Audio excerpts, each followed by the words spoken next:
passar agora. A gente está entrando de novo nesse ciclo de, né, pré-eleitoral, muito complicado, né?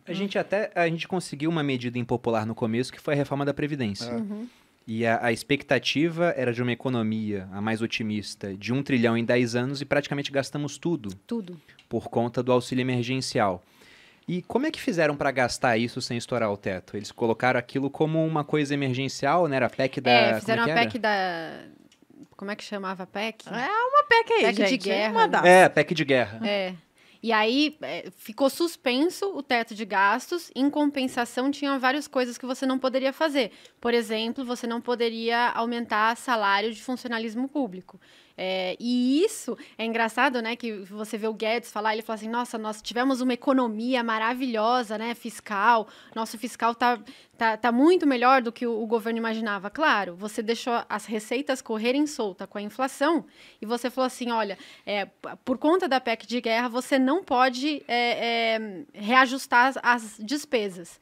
Então, você deixou a receita... Botou receita e despesa igual. Exatamente. Isso nunca vai acontecer. Isso não foi o governo, isso foi a PEC. E mais, quando acabar isso, eu quero saber por quanto eles vão reajustar o salário do funcionalismo.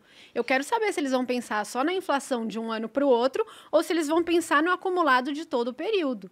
Porque senão o que a gente economizou esses 2 últimos anos, a gente vai gastar tudo num ano só. Então não vale, né? Então, assim, foi uma melhora fiscal artificial porque você simplesmente congelou as despesas. E uma coisa interessante, então, se não fosse essa PEC de guerra, a gente também já teria estourado o teto no passado. A gente estourou, só que não contou. Não contou. Foi na brinca, como dizem, né, as crianças lá no Rio de Janeiro. E hoje, por coincidência, na verdade foi na madrugada, se eu não me engano, teve a votação da PEC dos precatórios. E aí o Arthur Lira... Parece que ele estava no celular o tempo todo negociando emendas parlamentares até o último momento para que ela fosse aprovada. Ainda tem que ir para Senado, não quer dizer que passou agora. Mas no resultado, o governo poderia gastar 90 bilhões a mais agora por conta dos precatórios e mais uma mudança da maneira como eles encaram a inflação, o reajuste, não é? Como eles calculam a inflação. E aí, com isso, eles podem gastar 90 bilhões a mais. O que eles pretendem fazer? Um auxílio de R$400 por mês, que é o Auxílio Brasil, mais um auxílio diesel para os caminhoneiros, ajuste de benefícios previdenciários, compra de vacinas e 10 bilhões de reforço aos deputados. Vejam só, né? Aí esses 10 bilhões, eles querem levar o fundo eleitoral de 2 para 5 bilhões e atingir o piso. Gente, é o piso, é o mínimo, né? De 16 bilhões para emendas parlamentares. O deputado poder reformar um parque, botar a faixa lá, né? Deputado tal reformou o parque para que ele venha a ser eleito. Só que isso aqui talvez não seja o final. Esse é o risco. Que isso seja só o começo de coisas que ainda virão no ano que vem. Porque você falou aqui, Breia, em tese, o cara tem que prometer menos do que ele entrega. Mas numa eleição, você vai ter um cara prometendo pra caramba querendo ser eleito. Quem promete mais tem vantagem, né? Sim. Então a tendência é que a gente comece a ver o tipo de promessa mais absurdo. O auxílio o auxílio emergencial, ele não vai ser emergencial. Ele vai ser pra sempre, pô. Esse negócio não vai parar.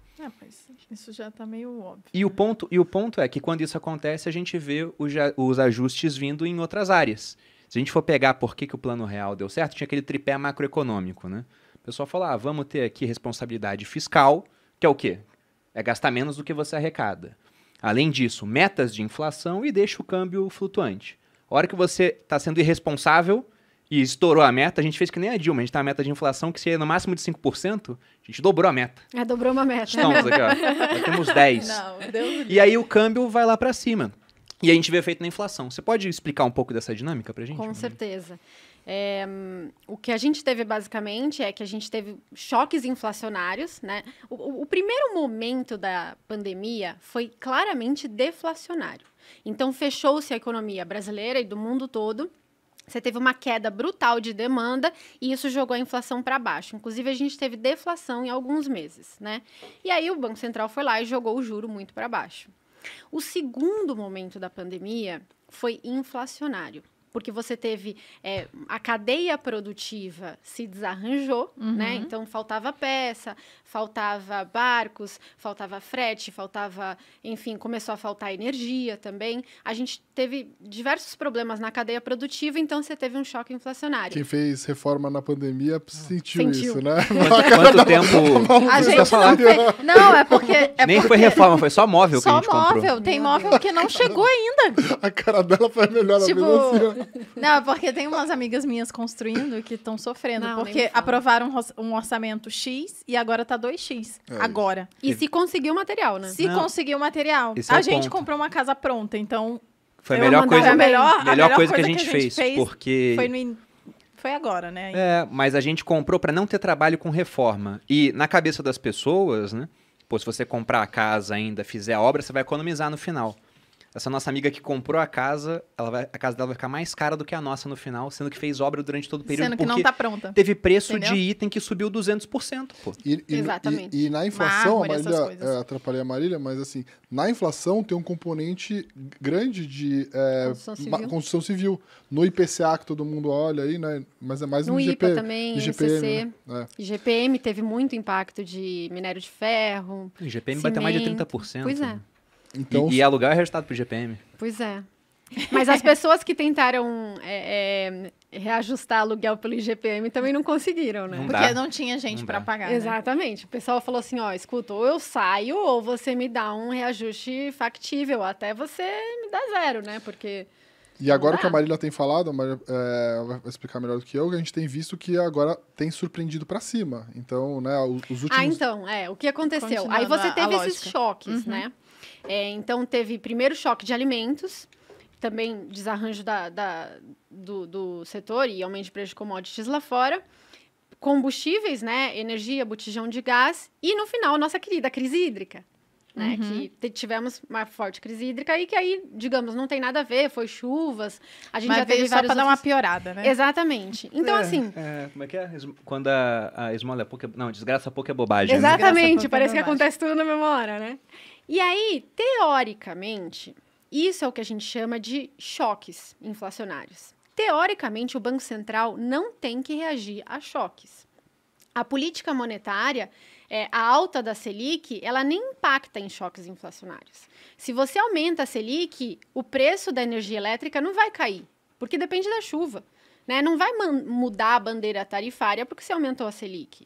Então, teoricamente, o Banco Central não tem que reagir a choques. Mas ao que ele tem que reagir? Aos efeitos secundários dos choques.